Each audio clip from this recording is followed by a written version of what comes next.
तो hello friends, सभी को नमस्कार। हमारे यूट्यूब चैनल स्टेबिलिटी ऑफ धर्म में आप सभी का स्वागत है। आज हम बात करने वाले हैं भीष्म पितामह को इच्छा मृत्यु का वरदान कैसे मिला और वह पूरा जीवन अखंड ब्रह्मचारी रहे, क्यों। भीष्म पितामह के बचपन का नाम देवव्रत था। पिता शांतनु और माता गंगा थी। माता गंगा अपने पुत्र देवव्रत को शांतनु के हाथे सौंपकर अपने लोक में चली गई। अब पिता और पुत्र हस्तिनापुर राज्य में दोनों एक साथ रहने लगे। कुछ समय बाद राजसी शांतनु यमुना नदी के तट पर वन में विचरण कर रहे थे।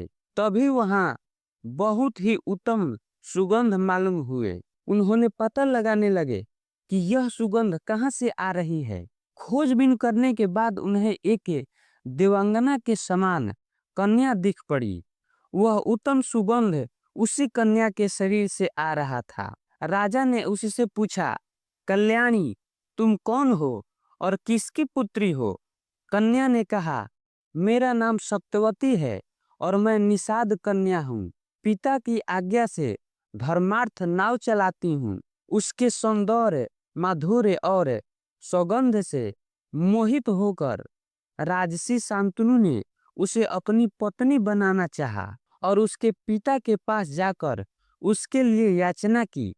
तब निषाद राज ने कहा, राजन, यह दिव्य कन्या मुझे मिली है। इसका पालन पोषण मैंने किया है, इसलिए मैं इसका पिता हूँ। मैं अपनी पुत्री का विवाह आपके साथ कर दूंगा, लेकिन एक शर्त है। शर्त यह है कि इसके गर्भ से जो पुत्र हो वही आपके बाद राज्य का अधिकारी हो और कोई नहीं। राजा शांतनु उसकी शर्त स्वीकार नहीं की और उन्होंने उसी समय उस कन्या का चिंतन करते हुए हस्तिनापुर वापस लौट गए।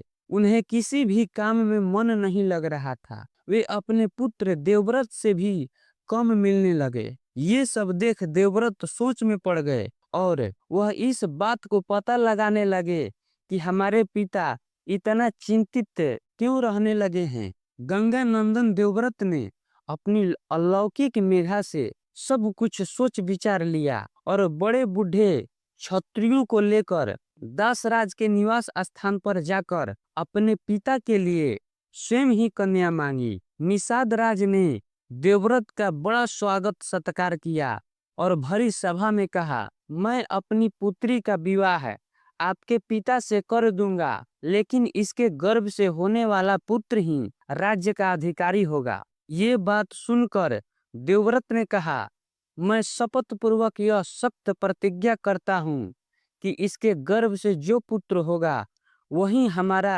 राजा होगा। निषाद राज के मन में एक और संदेह उत्पन्न हुआ कि शायद आपका पुत्र सत्यवती के पुत्र से राज छीन ले। तब देवव्रत निषाद राज के बातों को समझकर यह प्रतिज्ञा ली कि मैं जीवन भर अखंड ब्रह्मचारी रहूंगा और संतान ना होने पर भी मुझे अक्षय लोकों की प्राप्ति होगी।